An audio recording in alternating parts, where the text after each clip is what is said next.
Welcome, everyone. It is the Game Week 1 FPL wrap-up with myself, FPLMattDay, joined tonight with Quinton, FPL Amateurs of Oz. How are we going, Q? Yeah, not too bad, mate. It was good to finally get some football to watch on the weekend. FPL wasn't great for my side, but enjoyed the weekend of football. Good to hear, and it was just so good to have FPL back, wasn't it? There was just so much going on. We obviously started off with the Arsenal game on Saturday morning for us here in Australia. We did me and Q did a live deadline stream, and then it was just football all weekend, and it was just unbelievable. It was nerve-wracking because we had our teams, our drafts that we'd been tinkering with. Well, you'd been tinkering with all pre-season. I think Q got up to about 50 drafts in the end. I'd only sort of done a couple. We finally got to see them in action live. So tonight, what we're going to do is me and Q are just going to go through the results. We're going to have a bit of a wrap up from Game Week 1, talk about the players that we thought were good, go through some of the bonus points, and then I will go through my team and its performance, and maybe have a little bit of a talk about what my transfers are going to be. So let's get into it, Q. Let's go through some of the results. So I'm going to just pull up the results now, and we can go through what we saw in Game Week 1. And what a game week it was, by the way, Q. Like, unbelievable, wasn't it? There's a lot of shocking results, especially that one on Sunday night at 11 o'clock, mate. It was it was quite unexpected. We'll go through that one. Now, obviously, I'm a lot happier than Q right now. As you can see with our badges, I've got the Spurs top on. Q's got the United top on. So I'm really happy right now. But I do know it is only it's only week 1, so I don't want to get too ahead of myself. But it does feel good. So what we'll do, we'll start off with the first game. It was the Crystal Palace versus Arsenal. What are your initial thoughts on this one, Q? What do you think? Do you think Arsenal deserved the win? I thought the first half Arsenal probably the better side, but that second half Crystal Palace, I don't think Arsenal had a single chance till maybe the last 10 minutes. So I thought Crystal Palace probably deserved a goal or two, possibly a draw, but I think Arsenal, they hung on. They were actually pretty decent defensively. So I think they did deserve the win, but the 2-0 scoreline probably didn't dictate sort of how much a close game it was, especially in that second half. Yeah, I think so as well. The Arsenal come out the blocks, didn't they? They were absolutely flying at the start. And I think everyone that owned their Arsenal assets, Jesus, Odegaard, Martinelli, Saka were just, they were absolutely loving it at the start because there was nutmegs. Jesus was taking players on. They looked like they were going to absolutely hammer them at the start. So, it was an incredible start by Arsenal. And then obviously Martinelli got the goal. It was a corner come in, Zinchenko, who everyone had been talking about in pre-season. He was obviously 5 million as a defender since he's come over from City, got the assist. Martinelli scores. He was the 6 million midfielder asset. I didn't own either of them, so I was pretty gutted when that went in because I knew, there was a lot of smart managers out there who had them in their side. So look, that obviously got the first goal. You didn't own either of them either, did you, Q? No, Martinelli was in draft number 49. Before I jumped over to the 50th draft. But it was disappointing. Obviously Zinchenko, I wasn't sold at first on him. I sort of thought maybe a wait and watch, but a lot of people who got him in their side, and I think what was it? If they got him in when he was at Manchester City, they got to have 4 Arsenal assets, which would have paid like dividends in the first week. So. Very disappointed I didn't get on at least one of the two. But, Jesus looked good in that first half, and I sort of, strapped myself in for like a 4-0 win and Jesus with a double. But, kind of just tailed it off a little bit after that first half and didn't really see too much. Yeah, that's mad that is as well when you mentioned that, those managers that were able to have 4 Arsenal assets. I did see that online. And I wasn't actually sure that was real, but obviously it was. That's mad because, you're ending up getting a double clean sheet, and then Martinelli and Saka potentially in your midfield, so you end up with a ton of points. Obviously, as we go on into the second half, like you said, Palace push for a goal. Was there anyone from Palace that caught your eye in this game? Eze and Zaha both were incredible. I thought Eze was very good at facilitating. He actually got quite high, was overlapping Zaha in the box as well. So I think I'm not sure. Palace maybe week 6, week 7. I think the fixtures aren't too bad after then. But yeah, I think at least one of those two you're going to need to have in your side when their fixtures come good, because they just looked absolutely electrifying in that second half. Yeah, I agree. I thought Eze was brilliant. I think if they weren't playing against Arsenal, because obviously Arsenal are still, finished 5th last year. They're a top 6 side. One of the stronger sides in the league. I think if Eze was playing against weaker opposition, he probably scores at least a goal. And I thought, yeah, he looked brilliant. Zaha always looks good every season. For Palace, I thought Anderson at the back as well. Obviously, we can see him there when we go through the bonus points. Was the highest for Palace, but he kept hitting a lot of really good diagonal balls, and they're all really accurate as well, and made a lot of good tackles. So he was quite impressive. But I think, with Palace defence, it's kind of a wait and see with them at the moment. Obviously, as the game went on, there was the second goal, which was an own goal by Mark Gahey, who's been an absolute FPL legend over the last year, because he was obviously cheap last year. Really good up and coming England prospect. And then Saka gets the assist, so there's a lot of happy FPL managers out there. Game ends 2-0. So yeah, it was probably overall Arsenal, deserved the win. So we'll go through the bonus points. I quickly might just touch on a point, Matt. I was apparently, if you do have the 4 Arsenal assets, if you don't have 2 free transfers, it's going to cost you a -4, because they won't let you make any transfers till you transfer out one of the Arsenal players. Wow, that's the start. I don't think I've ever seen a team that's done that before. And so I've been playing this game for years, and it's never happened to me. Maybe because anytime I've been in this situation, I've just moved them on from my team and just assumed that they needed to leave. But yeah, if you're now having to use a -4, that's pretty ruthless, especially for those teams that don't own Erling Haaland at the moment, that want him. And obviously we'll move on to that one a bit later on when we go through the Man City game. But that's incredible. That is incredible. I think if you just do the straight swap, it's all right. But if you're wanting to make just a single transfer, you have to have your Arsenal asset before you make a single transfer. So yeah, you could always just just do the free transfer, get your Arsenal asset out, but then any transfer after that, it's going to be a minus. Incredible. That's incredible. Thankfully that's not going to happen to me or you or a few other managers that we know. But we'll go on to the bonus points, and then we'll move on to a couple more players that obviously caught our eye in this one. We've got Zinchenko, who got the full 3 bonus points. Saliba in second with 30 there, so he got the 2 points as well. And I thought he was really good, Saliba, for 4.5 million. He could be this season's Ben White, because Arsenal signed Ben White for a massive fee. Then they've put him to right back this week because they've got obviously an injury to Tomiyasu. He didn't look that good at right back. I didn't think Ben White. He did a job, but I think he could tell it's not his position. He's definitely a natural centre back. And but this Tierney come off the bench as well, so you'd think that he should be starting next week. You'd imagine. You'd think so, and then Saliba. I think if he cements his place in this team, because he just looks so assured and so good on the ball, and dealt with everything. I think at 4.5 million, he's someone that because I do need to get an Arsenal player in, and I think at 4.5 million, he's probably the one I'm going to be aiming for now. And then in third there, Gabriel on 26, he got there, which gave him 1 bonus point. So I think that was fair for those 3. And then as you can see from Palace, the highest one was Anderson, who we spoke about earlier on.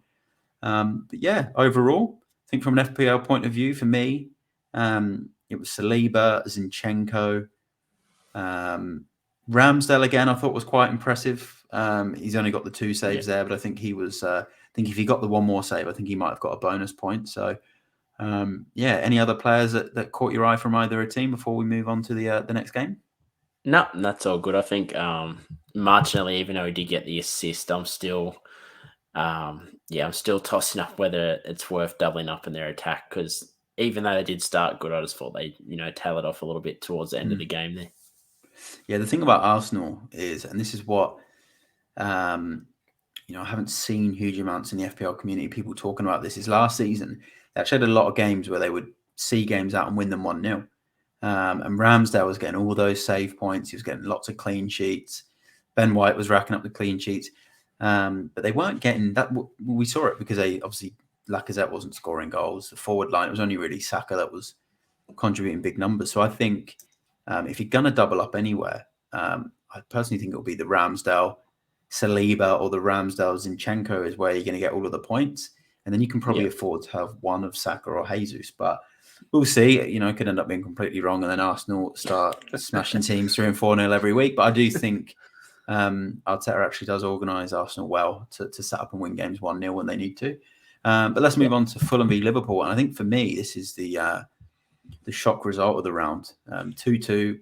We all expected a 3-0 Liverpool. We obviously did a watch along and spoke about our predicted results. I think you predicted 3 or 4-1 Q. Yeah, it's 3-1. Yeah, and it's ended 2-2. So is there anyone in? Obviously, we'll go through. Actually, we'll go through the goal scorers quickly. So we ended up with Mitrovic, who has obviously been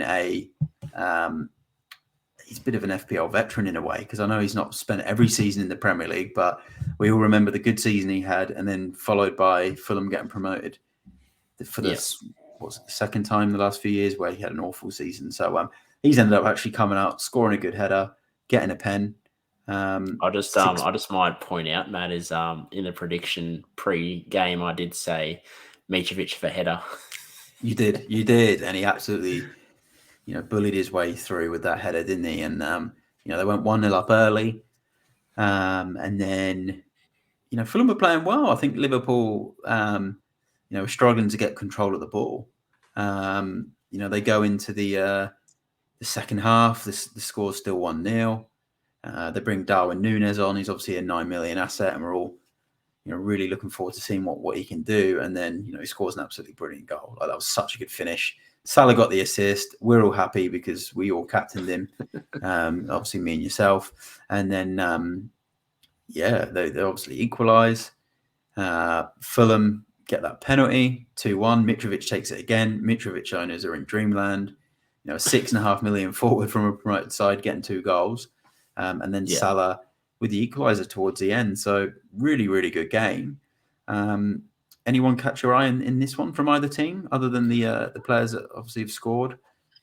I thought Pereira looked really good. I think we commented on just how lively in attack he was and how high he was sitting. He was sitting just behind Mitrovic. So, I had him on my bench, but it was good to sort of get the confirmation of what I saw in pre-season as it translated to the Premier League. And, they're up against one of the best sides in the Premier League. So, I think that's a nice big green tick. And as I said to you on the stream, from watching how they played, it makes me like Harry Wilson even more when he comes back from injury. So that's sort of another person that sort of, I'll have my eye on. Yeah, I think so as well. Harry Wilson, he's an unbelievable set-piece taker. And I think that injury is just so unfortunate for FPL managers because he's 6 million, so he could have been a real bargain, for us, especially being on those free kicks. But I think, Fulham, Mitrovic, 6.5 million, absolute bargain. Pereira, who you mentioned, Tete there, who got the assist. He's 4.5 million, but I think in that price range, there's plenty of other good assets as well. So I'd probably say they're the main ones from a Fulham perspective. Maybe Leno, if he takes the number 1, and then from Liverpool, it's the usual Salah. I think you've got Robertson and Trent still going to pick up their points this season. The likes of Van Dijk, Matip. Darwin Núñez looks like he's going to be a really good asset at 9 million. And Luis Diaz, croc. I thought was, the big croc, as they were calling him. Darwin, obviously, Darwin in Australia is known for the crocs. Or was it because he catches crocs? I can't remember now. I thought it was the first thing I thought it was Darwin because they're crocodile capital in Australia. So I think it is either it was pictured catching a fish, and then people. It was the fish. Yeah. People are now watching on calling him the big croc, and now it's just stuck. We're now calling him the big croc now. So he looks a good player. He's got a goal and an assist. Like surely he starts in Gameweek 2 now. Surely. Well, I think a lot of managers who just got him in the last 24 hours are hoping that he does start. Yeah, because he's a good alternative to Haaland this week. Because if you look at it, he could match him. Like he's clearly shown in the space of a half, pretty much played a half of the game, and he's shown what he can do. This Liverpool side create just as many chances as Man City do. So there's he's filling that void as well that they're missing with Jota at the moment. So I think Darwin Núñez at 9 mil could be a bit of a steal, but we'll see. And I think the only other one was Luis Diaz, who I thought was lively, disallowed goal, hit the bar. I think there's some points to be had in this Liverpool side against Palace for game week 2, but we'll go down to the bonus points. What do you think there, Q? Do you think deserved? Mitrovic with 3, Salah with 2, and Darwin with the 1? Yeah, no, I think that's pretty fair. Especially, I thought Mitrovic was really good for probably 3/4 of that game. I just thought he was dominant, and he actually showed a bit of toe, some skill. I think he beat a few players and made a few breaks. So, it just looked really good, and I just don't think Liverpool knew how to handle it. And I think they sort of, as you mentioned on the stream, just were a bit rushed because of how much pressure that Fulham put on. And, Mitrovic was just, having a day out. And I think, a lot of people half considering him. I think, he's definitely a great option because it just shows that you play the best team in the league and you can still put 2 goals past them. So, yeah, it's a good point. And he definitely broke some ankles, didn't he, with the Cruyff turn? I haven't seen a striker give a Van Dijk a run around like that for a while. So really good game, 2-2. So we'll move on now to Bournemouth v Aston Villa, 2-0 to Bournemouth at home. You did say, Q, you did say to me offline before this game that you think Bournemouth might win it, and you were absolutely spot on. That I had a couple of Villa players in my team, which I'll obviously show when I show you my team's performance. So, I didn't enjoy this game in that respect, but 2-0. Saw obviously the early goal from Lerma. I think it would come from a set piece as well. I believe it coming from a corner, and then he swung his foot at it, and bang, there you go. 1-0 Bournemouth early on. What was it? 1 minute in, 2 minutes in? Yeah, it was. Yeah, it was. Yeah, and so they went. Because I was watching the goal, where they just do the updates, and they said, "Oh, there's a goal from the Bournemouth game," and I was waiting to see Leon Bailey just smash one into the roof of the net. Yeah. Well, the way pre-season went, you'd think Leon Bailey was going to come out and get 2 or 3 goals in this game, but it obviously wasn't the case.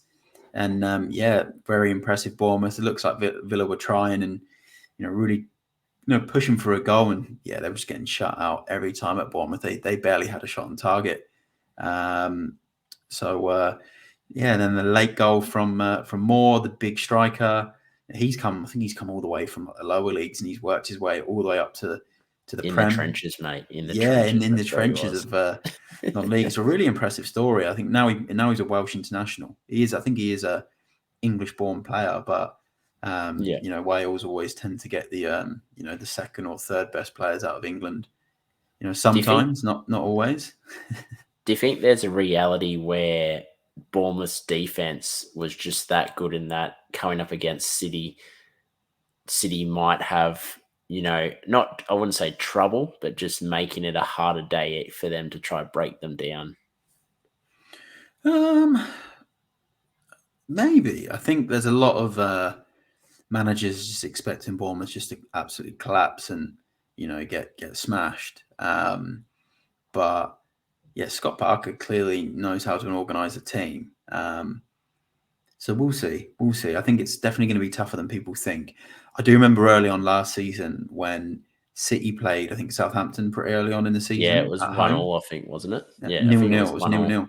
Oh, 0-0. Yeah. Yeah, 0-0. And everyone was expecting an absolute hammering. I think there was, De Bruyne captains, Grealish captains, when everyone was putting Grealish in their team at the start of the season. All these, your Mahrez's and your Sterlings, and ended up 0-0. And but we'll see. You never know. It's still early on in the season. It's just about getting the points on the board. So it'll be an interesting one. Bournemouth did look tight. Game obviously ends 2-0. Anyone catch your eye from Aston Villa though?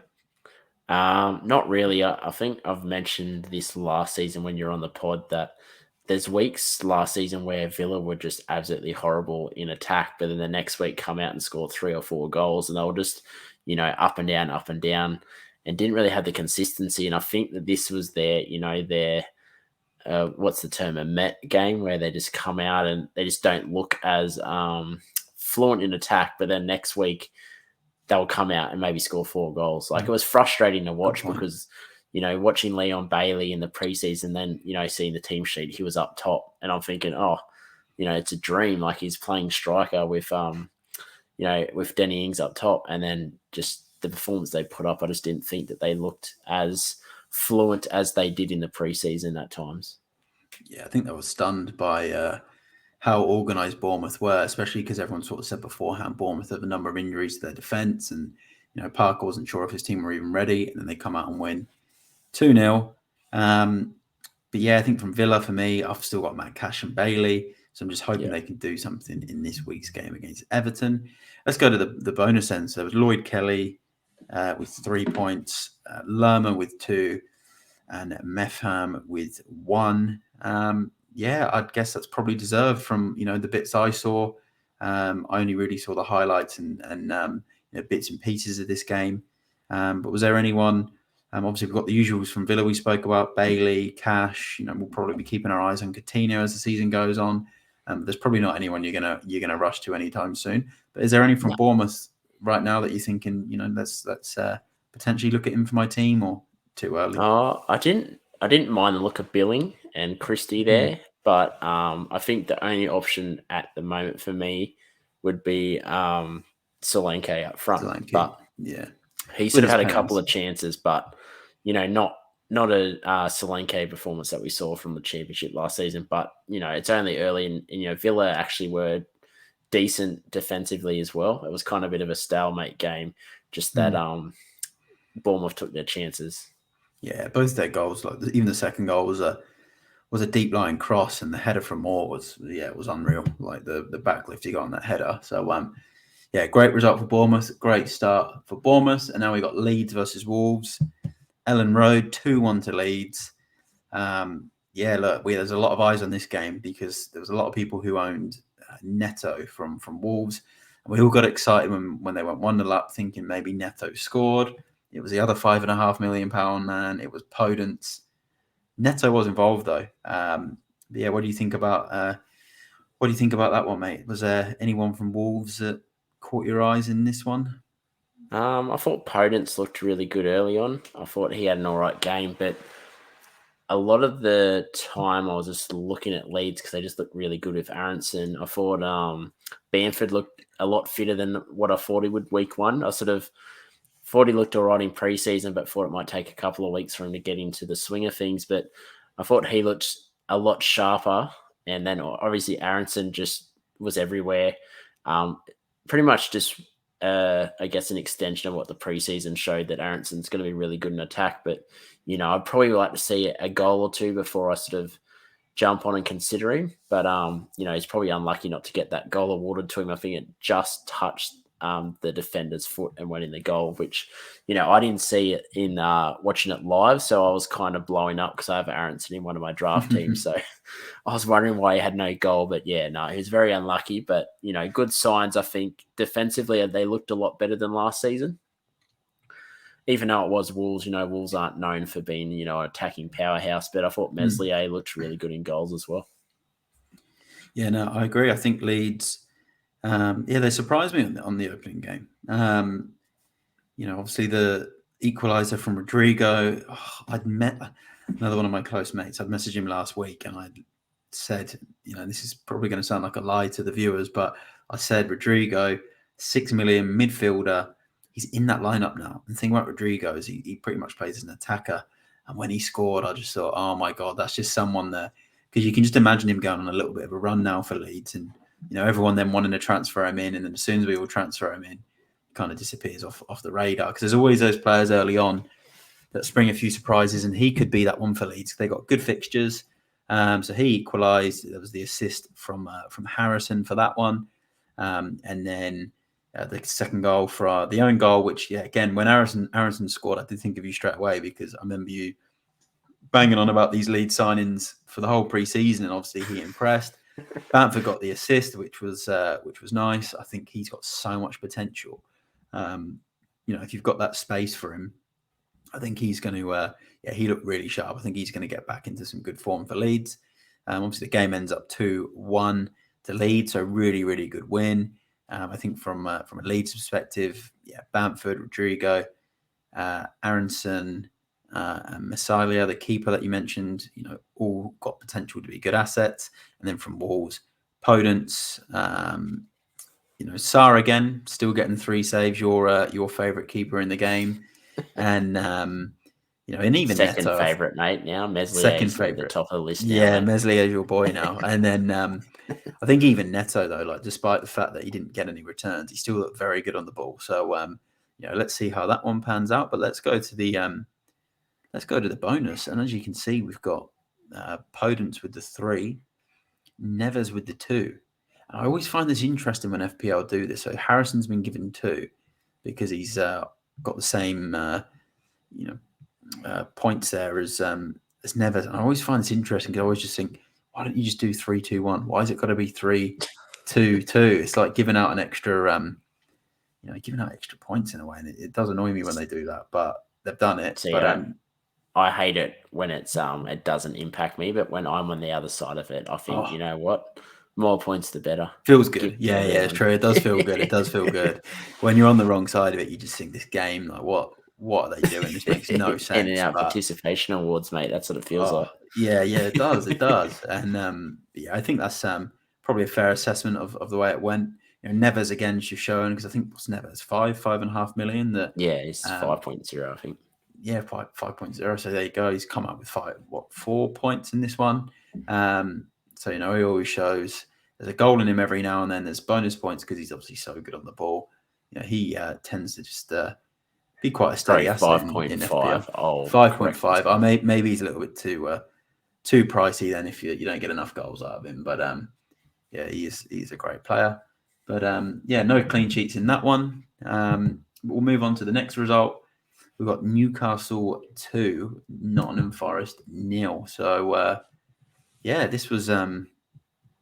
this one was quite looked quite close for them for the most part until Newcastle in the last 20-30 minutes or so just absolutely blew Forest away, and it was 0-0 up until second half, and it took an absolutely unbelievable goal from Shah to break the deadlock. And I don't think any of us expected Shah to play. I thought we all thought Botman was gonna make his debut, and he only come on for a minute. And then obviously, as you can see, Callum Wilson, lovely goal outside the foot to make it 2. But what do you think about this one, Q? Was there anyone from? We'll start with Newcastle, and then we'll go to Forest after. Was there anyone from Newcastle that caught your eye?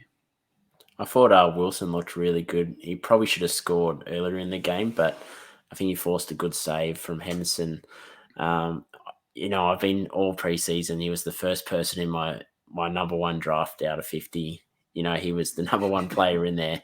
And, he just looked really good. I thought the back end of the preseason, he was looking a lot sharper, and Trippier just couldn't go past him. I think we had a person on our deadline stream that asked, what should he do with Perisic? And I said, get Perisic out, get Trippier in, because I can just see the upside. And even though Trippier didn't get the attacking return, I sort of, you got the 2 bonus. So, and that's what you're going to get with Trippier every week. You're going to get the potential for bonus and attacking return. So, I thought he looked really good without sort of getting his sort of assist or goal. But, I thought Newcastle actually looked quite sharp in attack. And I think that, the more games they play, they're going to look even better.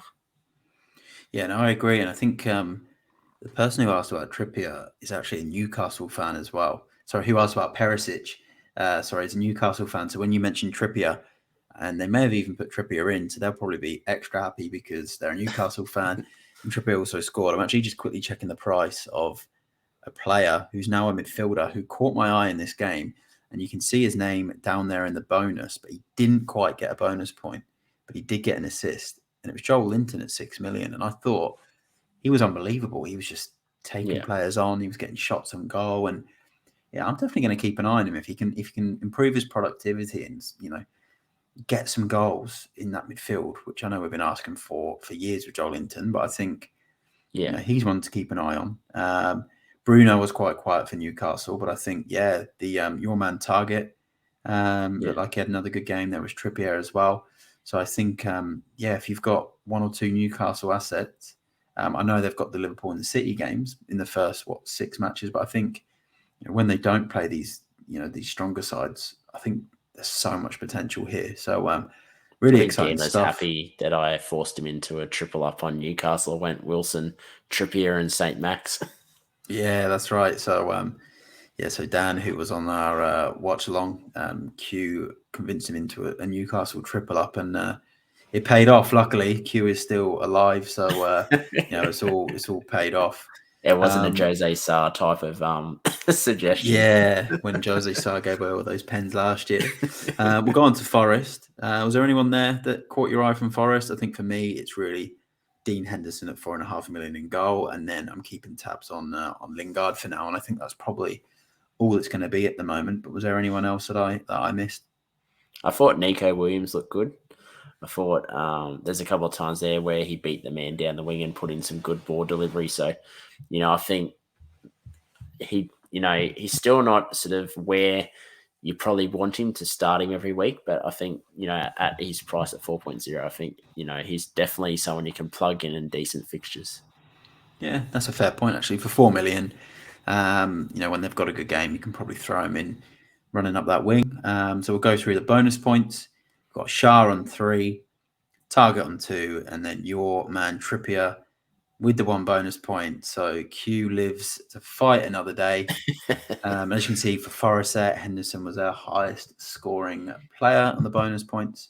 Obviously didn't get them in the end, but he was our highest scorer on that side. So we'll go on to my favourite result of the weekend, and it was Spurs 4, Southampton 1. And wow, like what a start! Without you're looking at 4 goals, not one from Son, not one from Kane, and I'm pretty sure one of my mates, who's obviously Spurs fan as well, messaged me earlier saying it was the first time since maybe the 2018-2019 season where there had been 4 goals scored from Spurs where Kane and Son hadn't scored them. So obviously we don't score 4 every week, but it's just mental to think that we scored 4 and they weren't involved. And I think the most impressive thing from a Spurs perspective was we went 1-0 down early on from that man Ward-Prowse, who we always look at and think he's a great FPL player, but no one seems to put him in, even though he constantly scores free kicks and pens, and he scored this brilliant goal from open play. So hats off to all those owners that had faith in him.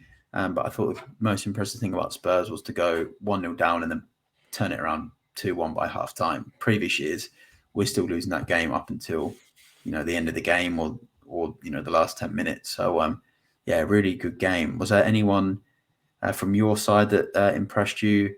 I'll tell you what, we'll give you Southampton. You can do Southampton first, and then I'll go through the Spurs players. But was there anyone that impressed you from a Southampton point of view, just to start with? I thought Aribo didn't look too bad. Obviously, the second half they didn't really get a lot of ball, but I think in the first half he had a couple of nice touches. But and actually the biggest standout was the goalkeeper, Bazunu. I know I spoke to you during pre-season. Unreal. All through my pre-season pods and pre-season sort of threads, I said that I think when their fixtures do turn, he's going to be the best 4.5 million keeper in FPL. Just the fact that his potential for save points is ridiculous because he's just an absolute elite shot stopper, and their defense isn't great, which they're going to get off a few shots against Southampton, and I think that he can save a fair few as long as they're not point blank range. But I just think that he's going to be sort of like the David Raya from last year. I think there's going to be a run where he might go 6-6, get a couple of 8-9 point games as well. So I think he was brilliant, and I had my eyes on him because you've been speaking about him all pre-season. I remember him because he was at Portsmouth, so it was a big rival of Saints. They can't stand each other, so I found it quite mad to see him actually signing for Southampton, but he obviously wanted to still stay in a similar area. And he was unreal. So many saves. He's obviously got five saves there. It looked like he made even more watching the game. So yeah, he definitely caught my eye. Him, Ward-Prowse, and as you can see there, Shinipo got the assist. He was very lively too. But yeah, Southampton are this sort of team. They'll either spring a big surprise result, or when they're getting hammered, they get absolutely hammered. And this could have been 6 or 7. And yeah, look, from a Spurs perspective, brilliant. We got the equaliser with Sessegnon, brilliant ball from Kulusevski. 2 really good assets here. You've got Kulusevski, 8 million, literally carrying off where he ended last season, which is well-priced FPL asset who is consistent with returns. And then Sessegnon, who's 4.5 million. He's got competition for his place now and, might up his game. He had a disallowed goal in the second half as well. Eric Dyer, 5 million, the most secure Spurs centre-back and defender you're going to get in the game. Scores a flick on, really good header. Son with the assist. And then second half, we had the own goal, which Emerson Royale shot towards goal, and then it just got kicked in. I don't know what he must have had a bet on the defender must have had a bet on Salisu, and he just it's a great finish. It was. He finished it well, but it's like he was just fed up and thought, you know what, I just can't be bothered now. And he just smashes the ball in the goal, and then Royale gets the assist, and then Royale again, because no one predicted Royale to play, not even even I wasn't too sure if he was going to play, and he gets the assist and ends. I think got 8 points in the end, and Kulusevski with a brilliant finish. He's the star of the game, 13 points. Not one return for Harry Kane either in this. Mate, I felt it more than most. Oh, phenomenal. And you know what? He's now sold. And you just know that Chelsea, London derby, he's ready. He's ready, isn't he? He's ready to get a return now in game week 2. So, I think, this game ended up being, it was one-sided in the end. If we go to the bonus points, we've got Kulusevski, all 3 points, deserves it. Phenomenal performance. I think it could get to a stage because Son is, for me, and this is how I explained it to someone earlier, Son could have had a hat-trick in this game. He could have easily come away with a hat-trick. He should have scored in the first half twice, and he should have scored at the end. And I was saying to someone earlier, we could get to a point where the difference between Son and Kulusevski with the 4 million is Kulusevski might get you a goal and assist every now and then. He might get you an assist one week. But what Son's going to get you is doubles and trebles and doubles. And he's going to be able to be a real captain for your FPL team.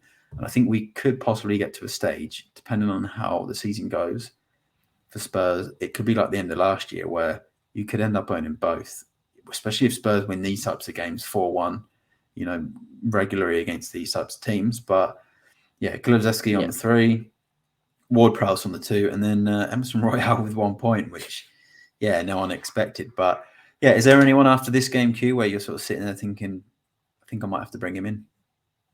Well, I'm kind of looking at the Kulusevski. I just think that I got Kane out playing the share market this week. So I went Haaland, who then gained 0.1, and Kane lost 0.1. So the idea is to maybe move Mount onto Kulusevski, then move.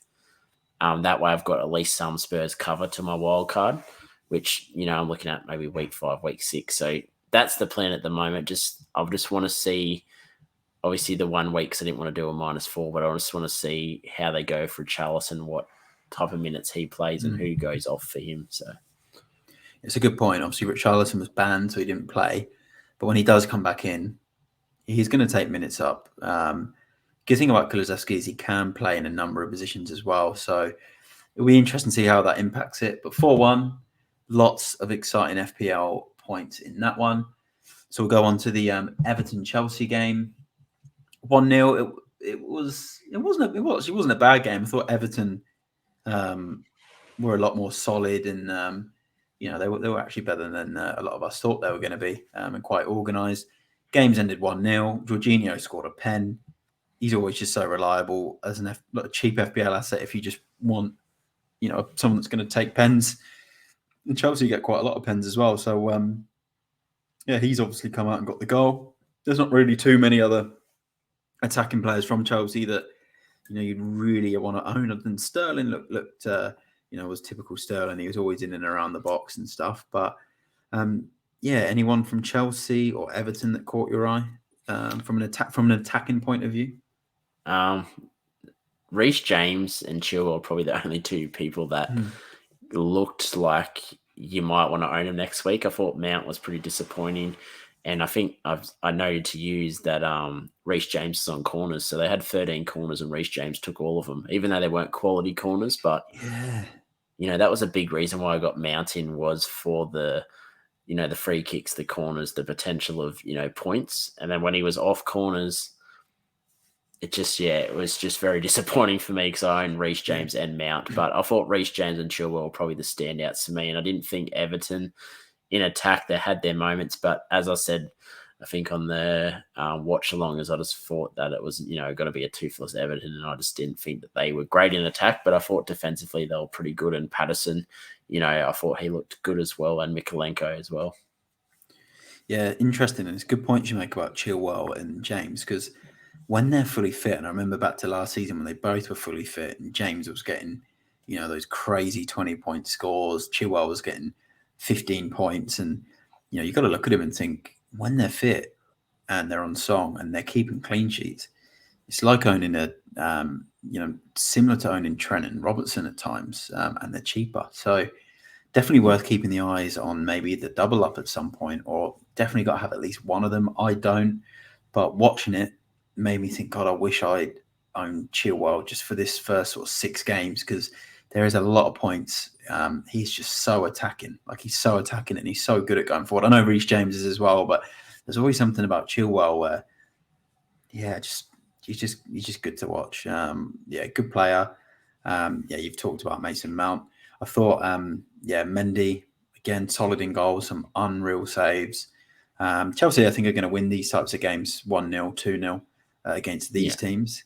They did have some shaky moments at the back, but I think, when they're playing teams where, like Everton, who didn't have any fit forwards, if they're playing like these types of teams, I think they'll always have the tools to be able to kind of beat them 1-0 and scrape the win. So let's move on to the bonus points. I got Jorginho on 3, Reece James on 2, which did surprise me because he got the booking. And I thought Chilwell was going to get it because he got the assist. And I thought, Chilwell's going to get two or three bonus points. And he doesn't get any. He doesn't even get in the list. And then Azpilicueta, ever so reliable, for Chelsea, gets 1. So, really interesting one. I think that's probably about it with Chelsea. And like you said, from Everton, Mikolenko, you've got Pickford still making the saves. They've got Connor Cody now to come in as well. So, that could help them at the back with Tarkowski, and they might, keep it tight and try and look for some 1-0 wins, because I think they know, if they want to stay up and actually have a decent mid-table season, they need to, keep the games tight. So that probably makes Mikolenko and Patterson more enticing options, because a Tarkowski and Connor Cody centre pairing, I think that's pretty solid defensively. It is. And Patterson, that's a good point, because he's 4 million. So he's not one of those 4 million defenders that, we could look at and think, all right, don't want to do, Nico Williams, maybe Everton, slightly stronger than Forest. So let's put Patterson in. Good call. Could be someone on a wild card. Let's go to the Leicester Brentford game. 2-2. We got one of our early season favourites, Castagna. Always seems to score on the opening day of the season. He's done this. Remember on debut when he got 2 goals away at West Brom a few years ago, and he obviously gave them the lead from I think he scored a header from a set piece. Maddison with the assist, and then the 5.5 million enabler. 5 million enabler, Dewsbury Hall, set the FPL community into absolute dreamland when he scored.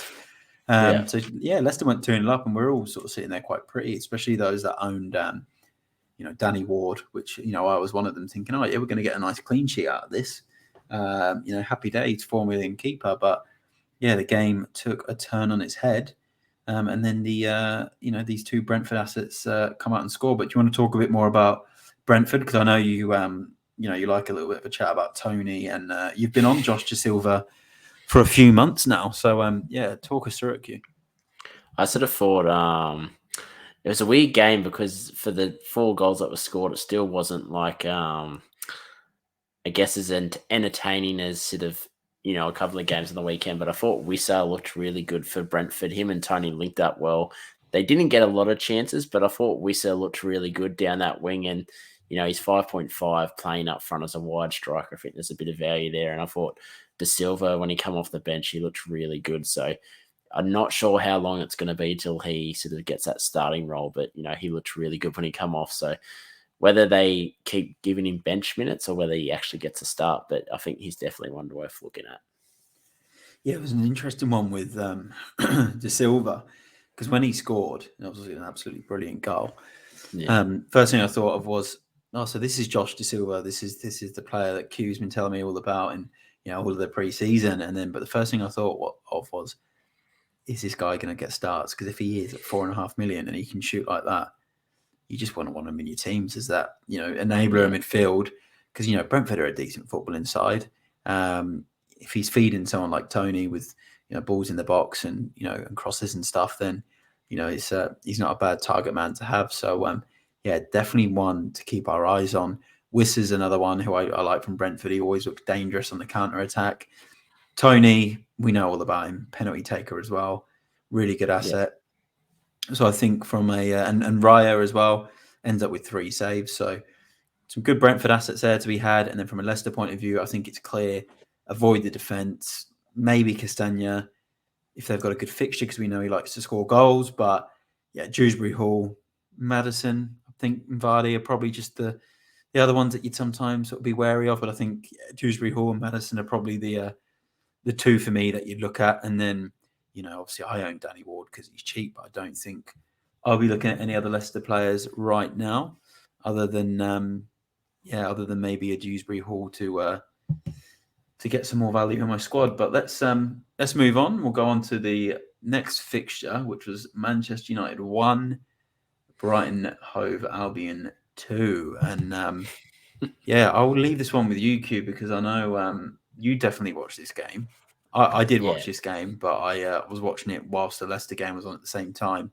So you can definitely give a bit more of a better match report than me. First of all, what are your thoughts on Man United assets? And then you can just talk us through what happened and then Brighton. See, I'm a bit more positive on this performance as much as the result's very negative. I thought that we did start quite sharp and, got me excited because I think there was a play in the first 5 minutes between Sancho and Rashford where it was just one-touch football, got all the way into the box. Then I think one of the Rashford had a shot. And then, that's where it went downhill. And then I kind of just thought we didn't really do too much towards the end of that first half, but then the second half would come out really good again. And, I thought Rashford had enough chances to score a goal. I just don't know how he didn't score. I think he had at least three decent chances. I thought Sancho went missing a little bit. I'm just not sure if it was the way they were playing or he just seemed to sit back a bit deeper and wasn't really involved in the good areas that you want him in. But I thought Eriksen was probably a standout playing centrally.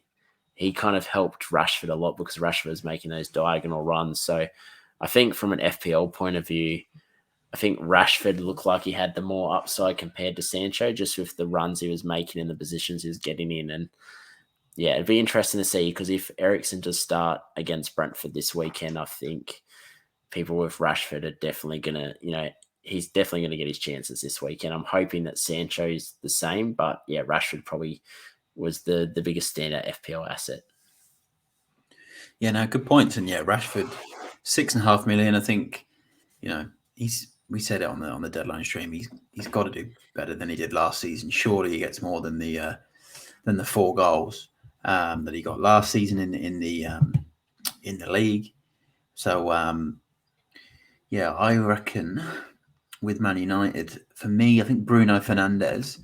I actually thought when he had that early chance, and I was looking at it, and I was thinking, you know what, if Bruno bangs this one in, the one he put over the bar, I was thinking this could be, this could be like the Bruno of old. We're going to get our Bruno Fernandes of, the 1920 season back. The 2021 season back, where he was scoring all those goals and he was going to take penalties and stuff. And obviously he blazed it over the bar. wasn't to be. And then, yeah, I think from a Man United perspective, you've probably summed it up well.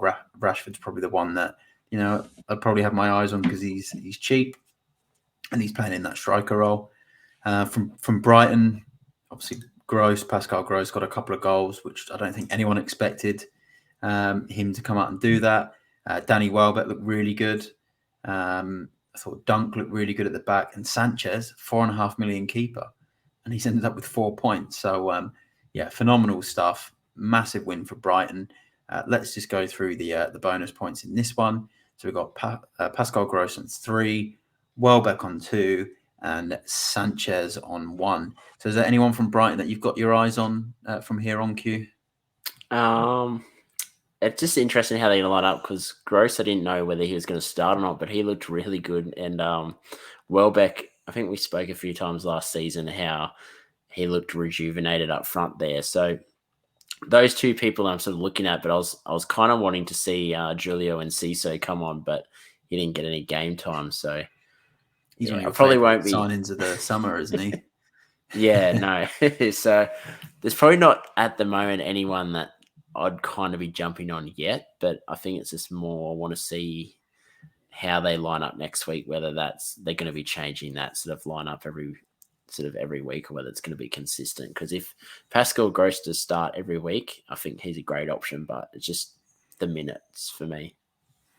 Yeah, no, I agree. I think for me, seeing Sanchez make those saves and, looking really assured as the Brighton number 1, and it made me just think, God, I need to get that 0.5 and I need to upgrade my keeper and bring in Sanchez and get rid of Ward. So we'll move on. We've got the last fixture to go through between me and Q. Hold on, the fixtures have just disappeared. Let's bring them back up. Where have they gone? No, that's the wrong page. Let's bring up the final fixture. It was it was Manchester City against West Ham.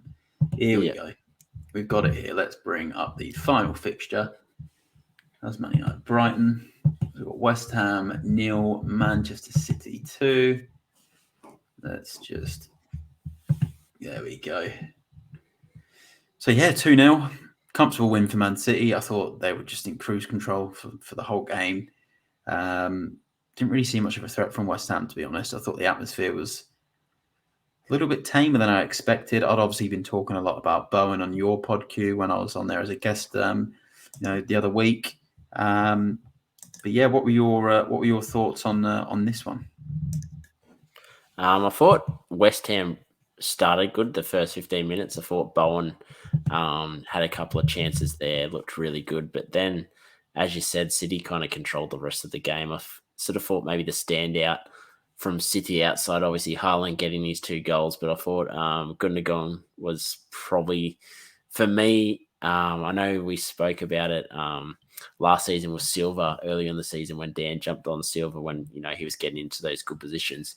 It's just almost identical, but this time it's not Silva, it's Gundogan. So I think depending on how Pep makes his lineup for the next few weeks, if he's starting, he's definitely someone worth looking at, in my opinion.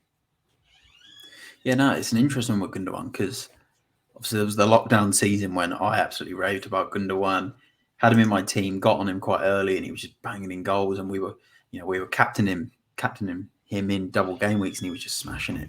So it's good to see him back in the lineup. I thought he was impressive. The likes of Ake looked good. Probably won't keep his place when Laporte comes back, but for now, he's a really good pickup in there. Some good performances from City. Obviously, Haaland, got to talk about him. I had him. He saved my game week. His ownership's going to go through the roof, isn't it? Yeah, I got him in. I just had to wait till full time in the fixture before I got him in because I didn't want to do what I did with, I think it might have been Reece James. No, Chilwell. Sorry, I got Chilwell in early to beat the price rises, and then he got injured in the Champions League, and I never got to use him. So, yeah, it's going to be interesting to see what happens this week. We'll talk about it more on a deadline stream, which will be coming on Friday this week, about Haaland and his ownership and whether or not he's going to be our captains.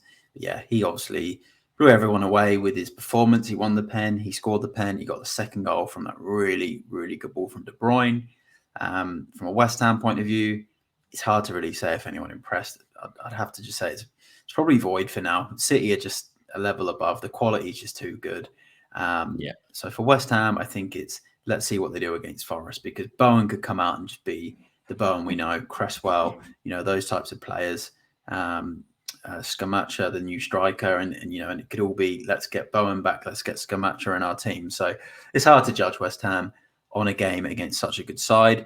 But we'll wrap up this section with the bonus points. So there's Hullen there on 48, so he gets the full 3, which is not a surprise with the way this game went. Cancelo stole a bonus point at the end from Edison, so that was actually on Edison at the end, and then Cancelo stole it.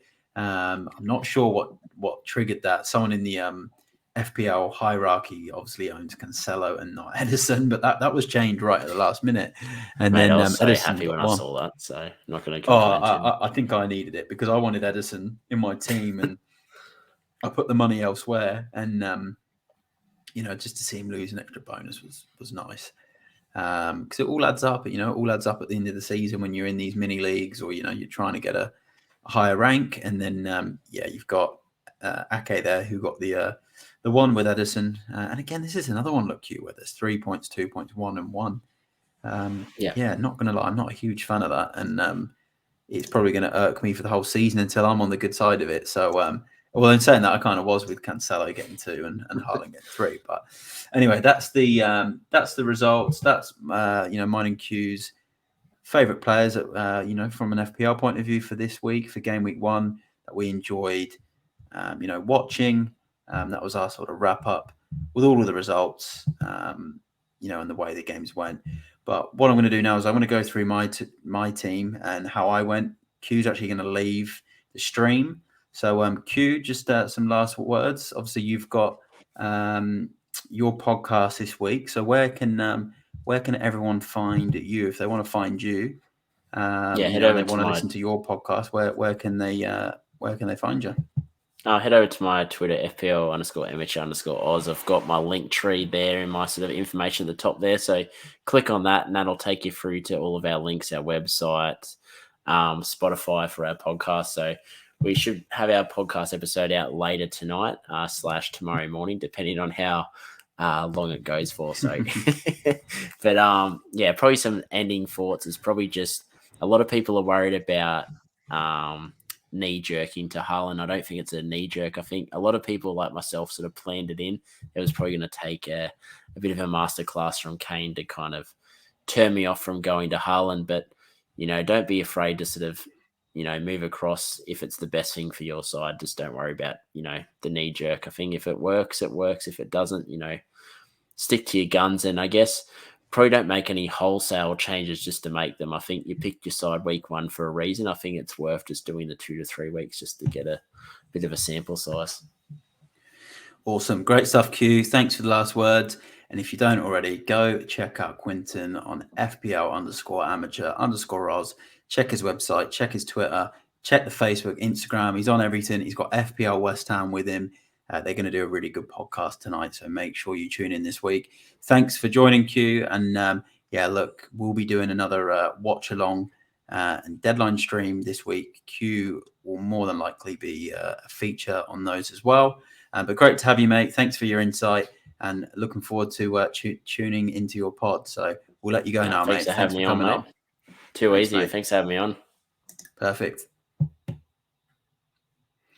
All right, everyone, what we'll do now is we'll go through my game week 1 performance and how I went. And as you can see, 64 points. So obviously this is my team. I didn't reveal it on the deadline stream. So I ended up revealing it on Twitter. Again, you can find me on Twitter, FPLMattDay, Instagram, TikTok. Go give me a follow. Check it out. There's content all the time on these socials. But here's how my team went: 64 points. Average was 57, so I've beat the average. So I'm 7 points above that, which is okay. I say it's okay because just looking at the way my team's gone, the way it's panned out, the way the game week went, I would have liked an extra 10 points or so. And I'll tell you why. You can see in there, Robertson and Alexander-Arnold both getting a point.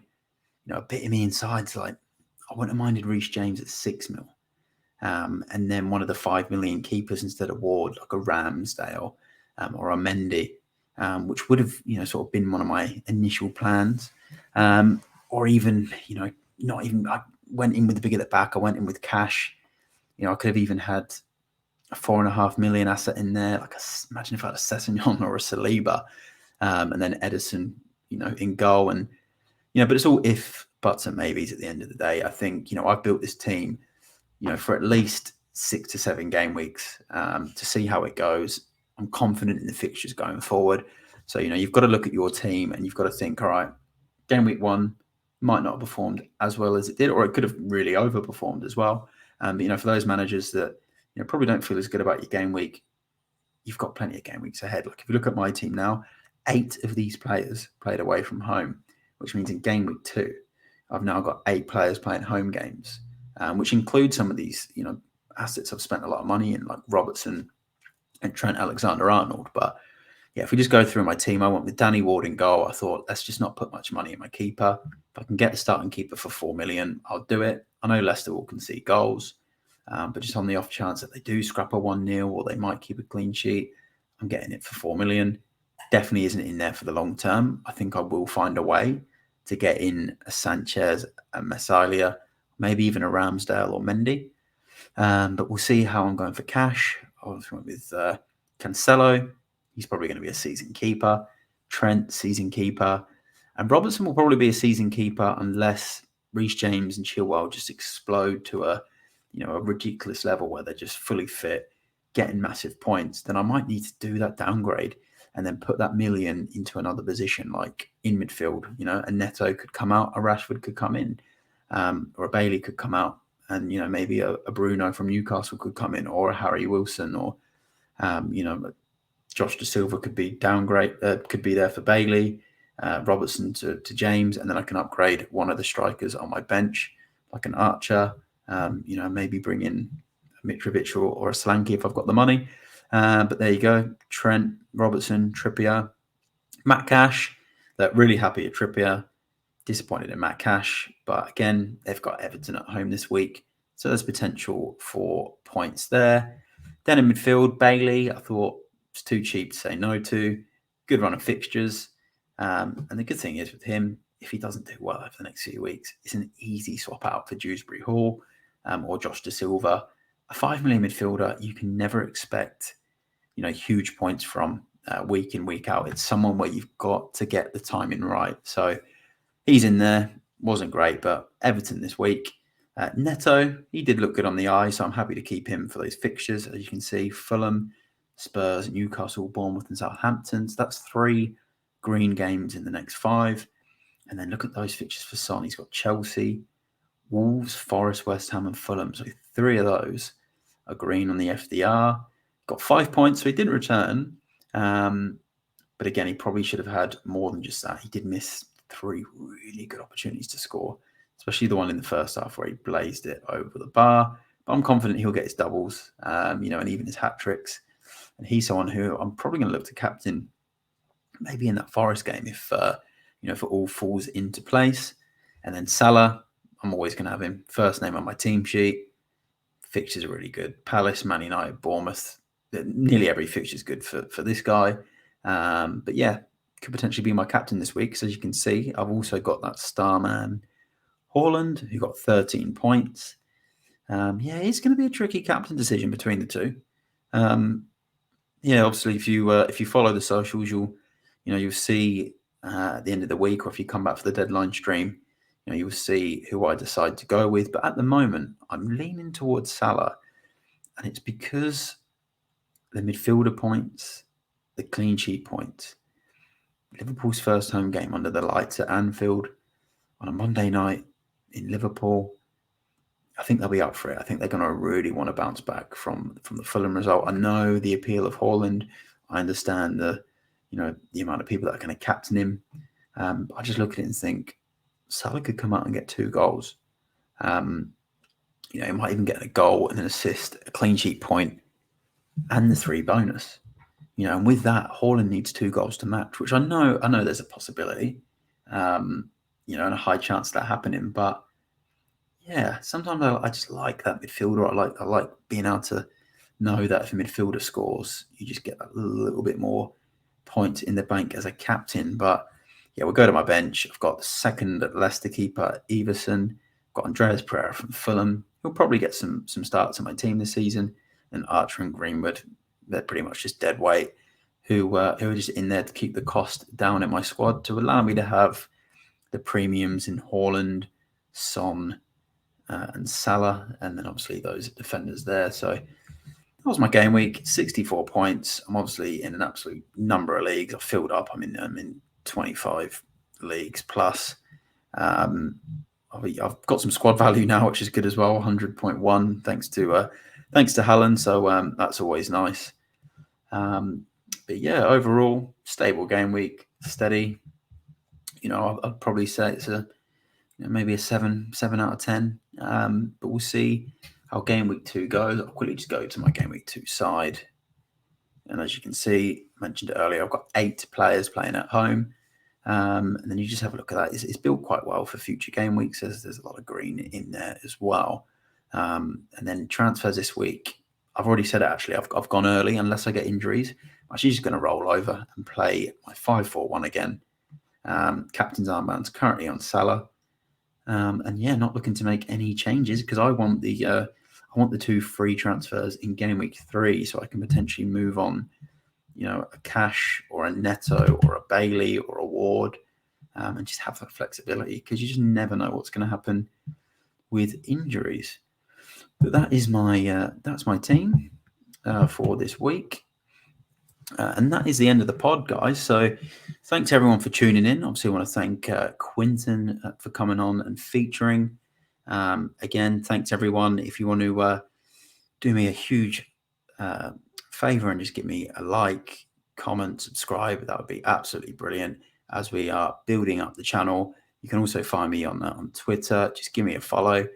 Instagram as well. And I'm now on TikTok. Every single tag is FPLMattDay, which you can see just down there. All comments are welcome. If you want to get your questions in as well, if you want to comment down, put some questions in and we can use them on the deadline stream. I'll also be putting out some stories this week to ask for questions for the deadline stream. So the deadline stream is going to be Friday night, Australia time. Still trying to confirm the time. We're thinking probably 7:38 p.m. Australia time, which will be morning in the UK. And that will just be a live deadline stream. It'll be myself and a guest. At this stage, it's most likely going to be Quinton from FPL Amateurs of Oz again. And what we'll do is just go through any questions we get from our community. We'll share our teams again. And we'll just talk all things FPL in the lead up to this game week. Considering, you don't know what's going to happen in the next few days. It's Tuesday right now. Anything can happen in the next couple of days. So we'll see how we go. Anyway, that's the end of the pod. Again, thanks for tuning in. Much appreciate it. And I will see you on Friday in the deadline stream. Actually, also before I forget, Saturday night live watch along Aston Villa v Everton on this channel as well. It'll be on Quinton's FPL Amateurs of Oz channel too, and be myself, Q, and Daniel Capillaro. So come check it out if you want something different, some different commentary in the background. Come in, ask any questions you like. And we just like to have a bit of fun. So thanks everyone for tuning in, and I'll see you in the next one.